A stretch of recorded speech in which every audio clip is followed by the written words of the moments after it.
नमस्कार मित्रांनो, मी आहे समीर आणि तुम्ही बघत आहे मित्र यूट्यूब चॅनल. तर मित्रांनो, आज आपण सायलेज म्हणजे आपण सायलेज बनवला होता 22 टन. तर आतापर्यंत तुम्ही टोटली व्हिडिओ बघत आहे मित्रांनो. मस्त एकदम बढिया रिस्पॉन्स दिलेला आहे तुम्ही आणि कमेंट्स पण करत आहे. तर मित्रांनो, 22 टन सायलेज बनवलेला आपण म्हणजे 2 एकरामध्ये लावला होता. तर टोटल आपल्याला खर्च किती आलेला आहे सायलेज बनवण्यासाठी, म्हणजे किती रुपये आपल्याला किलो पडत आहे सायलेज घरी बनवलं तर, आणि आपण बाहेरून विकत घेतो तर आपल्याला किती रुपयाचा घ्यावा लागते. तर हा टोटल व्हिडिओ यावरती बनवलेला आहे मित्रांनो. एकदम मस्त व्हिडिओ आहे मित्रांनो, तर नक्की शेवटपर्यंत बघा. आणि थोडं कटिंगबद्दल सांगा मित्रांनो. याच्या आधी जर तुम्ही व्हिडिओ बघितला असेल तर त्याच्या म्हणजे माझे केस आणि आताचे केस म्हणजे चांगले वाटते का आधीचे चांगले वाटते का या व्हिडिओमधले चांगले वाटते, ते पण एक वेळा मला कमेंट्समध्ये सांगा. तर चला बघा मित्रांनो व्हिडिओ. नमस्कार मित्रांनो. तर आज आपण बघणार आहे, आपण 22 टन सायलेज बनवलेला आहे मित्रांनो 1.5 एकरामध्ये. तर आपल्याला टोटल खर्च किती आला आणि पर के जी किती रुपये पडत आहे तो मित्रांनो. या व्हिडिओमध्ये आपण टोटल खर्च म्हणजे कसा काय सांगणार आहे. म्हणजे आपण सुरुवातीपासून म्हणजे ट्रॅक्टर आपण नांगरणी करतो, रोटावेटर, त्यामध्ये आपण लावणीचा खर्च, बियाणाचा खर्च व आपण फवारणीचा खर्च, आणि तसंच मग त्याच्यानंतर चारा कापणीचा खर्च, आणि अजून त्यामध्ये आपण काय करतो, चाराला बारीक करतो म्हणजे मक्याची कुटी करतो, त्याच्यानंतर ट्रॅक्टरने नेतो आणि टोटल आपण बॅगमध्ये भरतो. बॅगचा खर्च, बॅग किती रुपयाचा झाला, हा सगळा टोटली खर्च आपण या व्हिडिओमध्ये सांगणार आहे मित्रांनो. तो व्हिडिओ नक्की शेवटपर्यंत बघा, एकदम इंटरेस्टिंग व्हिडिओ आहे मित्रांनो. तर मित्रांनो, सगळ्यात आधी आपण केलं होतं कल्टिवेटर मारलं होतं मित्रांनो, कारण जमीन आधी थोडी चांगली होती. तर कल्टिवेटर मारलं होतं, तर त्यासाठी आपल्याला खर्च आलेला आहे मित्रांनो 2,000 रुपये. त्याच्यानंतर दुसरं काम केलं होतं आपण माती बारीक करण्यासाठी मित्रांनो रोटावेटर. तर रोटावेटर मारण्यासाठी आपल्याला खर्च आला होता मित्रांनो 2,000 रुपये. त्याच्यानंतर आपण बियाणं बोलवलं मित्रांनो ॲडव्हान्टा 756. तर ते आपल्याला एकरी 8 किलो लागते. तर 2 एकरासाठी बोलवलं होतं, तर 4,400 रुपयाचं माझं बियाणं झालं होतं. त्याच्यानंतर आपण खत बोलवलं होतं DAP आणि युरिया. तर हे टोटल खत झालं होतं मित्रांनो 5,500 रुपयाचं.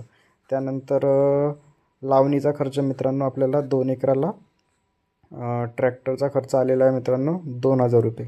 त्यानंतर मित्रांनो फवारणी आपण कोराजीनची केली होती, तर आपण हे सगळं 2,000 रुपयाचं घेऊन आलो होतो.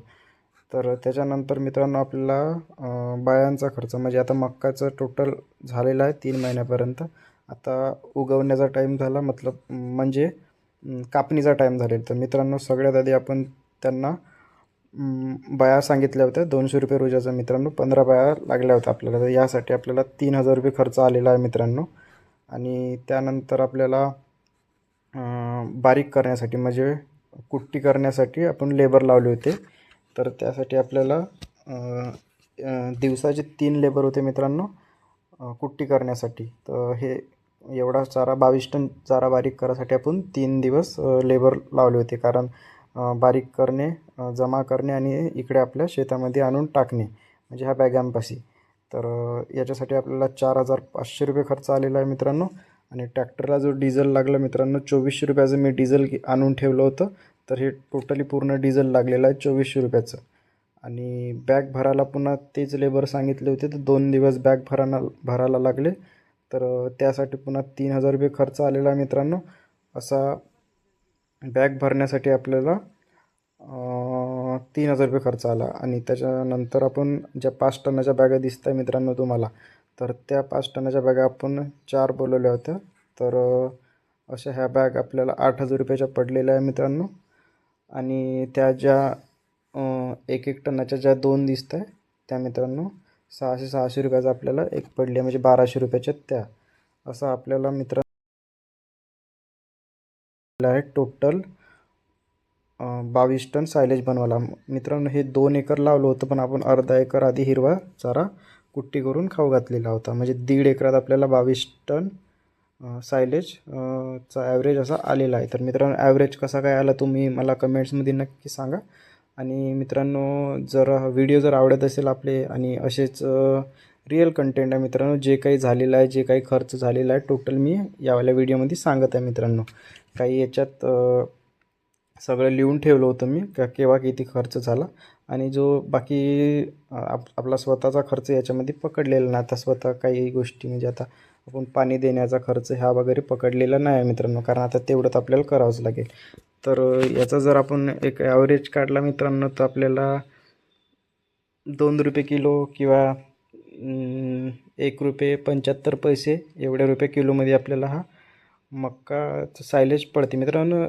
तरी पकडून घ्या 2 रुपये किलोमध्ये आपल्याला हा सायलेज आपण जर घरी बनवला तर पडते. आमच्याकडे ज्वारीचा मक्का म्हणजे शुगर ग्रेडचा हे आहे सायलेज, तो मित्रांनो 8 रुपये प्रति किलोनी मिळतात. म्हणजे 8 रुपये कुठे मित्रांनी, आणि मक्याचा ॲडव्हान्टेज असते 56 मक्याचा सायलेज 2 रुपये किलोनं पडत आहे स्वतः घरी बनवला. आणि विकत जर घेतला आमच्या एरियात तर 8 रुपये किलोनं मिळतं, म्हणजे 6 रुपये आपल्याला पर किलो वाचत आहे मित्रांनो. तर अशी एवढी बचत होते मित्रांनो जर आपण घरी जर बनवला तर. आता विकत घ्यायला गेलं तर खूप महागात पडते. तर आम्ही त्यामुळे आता घरीच बनवणं चालू केलं. आता 22 टन बनवलेलं आहे. मागच्या वेळेस आम्ही 40 टन बनवला होता. आता शुगर ग्रेज पण लावणार आहोत आम्ही पुन्हा. तर नवीन नवीन अशी व्हिडिओ खूप येणार आहे या चॅनलवर टोटली. तर व्हिडिओला नक्की सबस्क्राईब करा मित्रांनो, म्हणजे चॅनलला सबस्क्राईब करा, व्हिडिओला लाईक करा, आणि काही जर विचारायचं असेल तर नक्की कमेंट्स करा. आणि तुम्ही पण बनवत असेल तर तुम्हाला किती रुपये पर केजी पडतात ते पण एक वेळा कमेंट. मित्रांनो तुम्ही पण सायलेज बनवत असेल, जे कोणी डेअरी फार्मर असेल तर हा व्हिडिओ बघत असेल तर तुम्ही किती रुपये केजी मध्ये बनवतात तर त्याबद्दल पण मला कमेंट्समध्ये सांगा. माझं जास्त खर्च झाला या कमी खर्च झाला या बरोबर खर्च झाला तर हे पण मला कमेंट्समध्ये सांगा ना. असेच नवनवीन व्हिडिओ बघण्यासाठी माझं चॅनल नक्की सबस्क्राईब करा मित्रांनो, कारण या चॅनलवर आता एकदम मस्त कंटेंट येणार मित्रांनो. जे कोणी नवीन डेअरी फार्म स्टार्ट करत असेल तर त्यांच्यासाठी एकदम चांगले व्हिडिओ आहे मित्रांनो. म्हणजे सुरुवातीपासून टोटल आपल्याला या चॅनलवर व्हिडिओ मिळणार आहे मित्रांनो. ट्रीटमेंट झाली, सायलेज बनवणे झालं, अजून आपण एक भुस्याची मशीन घेणार आहोत मित्रांनो स्टोअर करायची. ते सगळं म्हणजे या यूट्यूब चॅनलवर एकदम म्हणजे डेअरी फार्मिंगची एकदम चांगली माहिती मिळणार आहे मित्रांनो. तर आपल्या चॅनल नक्की सबस्क्राईब करून ठेवा मित्रांनो. तर भेटूया मित्रांनो पुढच्या व्हिडिओमध्ये.